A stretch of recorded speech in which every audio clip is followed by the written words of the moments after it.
लक्ष्मीच्या पावलाने या मालिकेमध्ये आज आपण पाहणार आहोत की अद्वैतला झोप येत नसते. त्यावर कला म्हणते, अरे झोप ना, किती वाजलेत? त्यावर अद्वैत म्हणतो, मला झोप येत नाही, तू झोप, तुला झोपायचं असेल तर.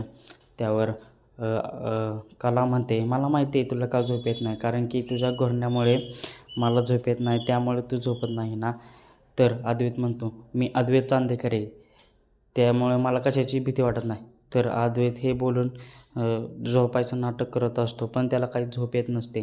त्याला असं वाटत असतं सतत मी घोरतो आहे काय. त्यानंतर तो अर्धा एक तासाने ती एक काठी घेऊन कलाला डवचत असतो आणि म्हणत असतो, मी घोरतो आहे का. असं ते 3-4 वेळा कलाला विचारत असतो. परत कला शेवटी कला संत म्हणत असते, अरे नाही घोरत बाबा, तू झोप मोड, माझी नको करू, मला उद्या सकाळी खूप कामं आहेत.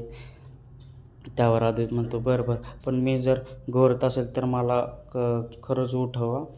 त्यानंतर कला म्हणते, हो मी तुला उठवेल जर तू घोरत असेल तर. आता झोप, नाही तर बघ मग.